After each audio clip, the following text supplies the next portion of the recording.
To talk to her. Hi, Amy. Hey, Zibby, how are you? Good. How are you? Who's that? Here. He hears you. He's This is Tucker. Hi, Tucker. This is Tucker. He hears your voice, so he's like, who's walking into my house? I am so happy that you're doing this. These little videos are becoming like my social, lovely part of my day. So thank you. Aw. It's really nice. And Me too. I've gotten usable advice too, Oh, I'm just so glad. having tuned in and listened. So thank you. No, I'm thrilled that you said that. I mean, if I didn't have this, I don't know. Maybe I wouldn't even be getting dressed anymore. No, but also I would probably be watching the news all day. And you said, I don't watch the news until the evening. And I started doing that now. I just don't turn it on. I do a little bit on Twitter, but I'm trying to cut back on that also. But I don't turn the news on until the evening, where I feel like I have to be responsible and get like my little dose of, reality in, but not more than that. So thanks for the advice. I appreciate it. Oh, I'm so glad it helped you. Yeah, that's been yesterday on the show. I talked about sort of our need to engage in news management right now because there's just so much news all the time. It can floor you. I know. And you've got little kids. I don't know how you guys with school age kids are managing all this. I really don't. It's weird enough. I've got my 3 adult kids living at home now. So for people watching, I have a virtual book club now, and this week we did Danny Shapiro's book, Inheritance. I just was setting some context, and Amy came to the book club, and everybody is welcome to join, and you go to the link in my bio, and you can sign up for the book club, but that's what we're talking about. Yeah, and that was just such an amazing discussion. It's just totally stuck with me. But I realized that she wrote, so, in this memoir of discovering her identity and is her father, and all of that, she gets that one insight where she says, just as she's told her son, my beautiful boy who would not exist if everything hadn't happened just as it did. For her to sort of discover something like a wow positive in this really upheaval of a situation she found herself in. And then he does the same thing, the son, when he makes a joke. I won't tell what the joke is because I don't want to be spoilery, but he makes a joke that's quite funny, actually, that relates to his discovering what he's discovering in all of this. And she says, I'm so happy he was able to crack a joke. So we do. It's okay, right? I think it's okay. It's more than okay. I actually think it's essential. Yeah.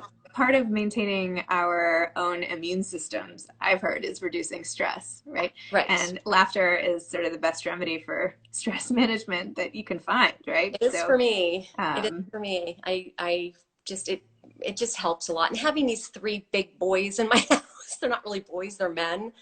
That helps a lot too, because they're very funny. We came up with this family thing where we rotate and everybody has to come up with a challenge for the family. We are the least competitive group of people you've ever met. So this is not really a challenge the way I think some families would approach it. But you just come up with something that you sort of enjoy or like, and the entire family has to do it at some point during their day. So one of my kids said that everyone had to write a song using GarageBand. I've never been on GarageBand. I was like, well, how do I get GarageBand? They're like, it's already on your computer. It came with it. I didn't know that.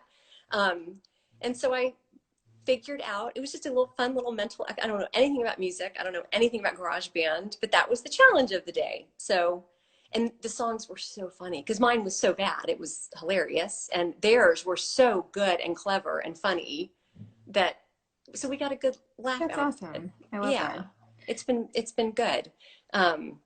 It's my day to come up with a challenge. So if anybody has any ideas, yeah.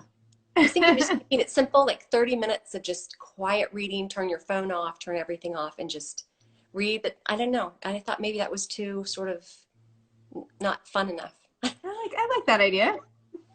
One thing I've tried in the last couple of days I've been taping all these lists up to my fridge.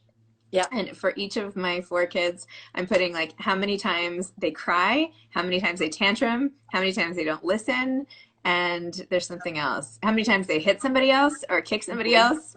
And then there's also another chart that says times we've gotten really upset about something that doesn't really matter, which happens constantly. All the time. And then the other day, my son was actually told me that I needed to give myself a point for the things that I was getting upset about, something that Yeah. didn't matter. I know So people in you the need to put comments, yourself on the yeah, list, maybe. yeah.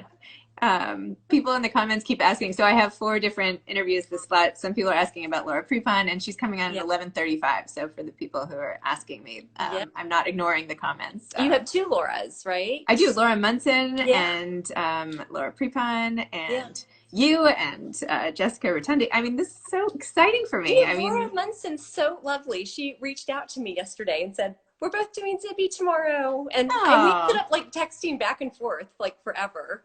And I I'm guess so we're the same happy. age. And she said, given the year you were born, and she just made this joke about, I bet if you're already, I said, I'm already in bed, like I can't wait to, connect with you again tomorrow. And she goes, well, given the era we were both born, you're probably wearing a Lance of Salzburg nightgown, which for anyone my age, they get that Yeah. joke. If you were my age, at some point you owned a Lance of Salzburg nightgown. They were very big, like in the 70s. So way to go, Laura. That was a Yeah. good. She says, loved it, writer sisters.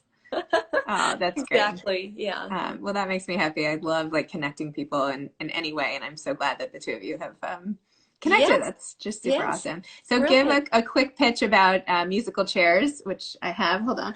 I was supposed to hold it. Musical Yeah. chairs coming Yeah. out soon, and we're going to do a podcast about it. So I'm Yes. looking forward to that when it gets Super. closer to Pub Day, which is July 21st. Yep. But give a quick summary of your book. The book is about a woman who sort of retreats to a house in Connecticut for a summer with one set of expectations of how the summer is going to go. And it turns completely on its head when her 2 adult children move back home. And when her father, who's about 90 years old, announces that he's getting married. And it just sort of sends the family into a bit of upheaval. I've been reading a lot of just really good family stories lately, and mine definitely, compared to the ones I've been reading recently, are more on the lighter, funnier side of things, just because that's kind of what I do. But I love a good family story. And this is also a book that kind of examines male-female friendships, which, in the era of When Harry Met Sally, everybody said that's not a thing. You can't be friends with a man. And this book really explores a lifelong, not lifelong, but since college on, really strong relationship between 2 friends, a man and a woman, and which I think can happen. And somebody said to me, why? Do you have a friend like that? And I said, no, I don't. But I think it could happen. I'm not, especially if you have a history, like a long history with somebody.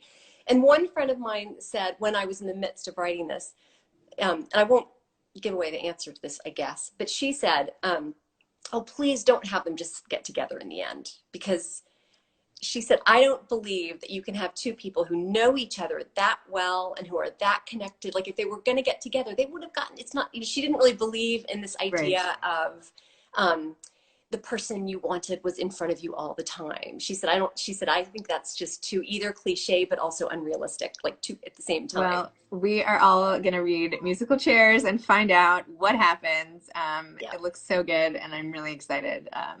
And it's something great for the summer, which who knows what the world will be like. So thank you for coming on, Amy. Thank you, Zibby. Keep doing these, because it's structure to the day, and it's just so great. It's social, and yet it's distant. It's just perfect. So thank you. Keep doing it. That means keep a lot doing to what me. you do. Thank you. Thank you. Thank you. Thank you.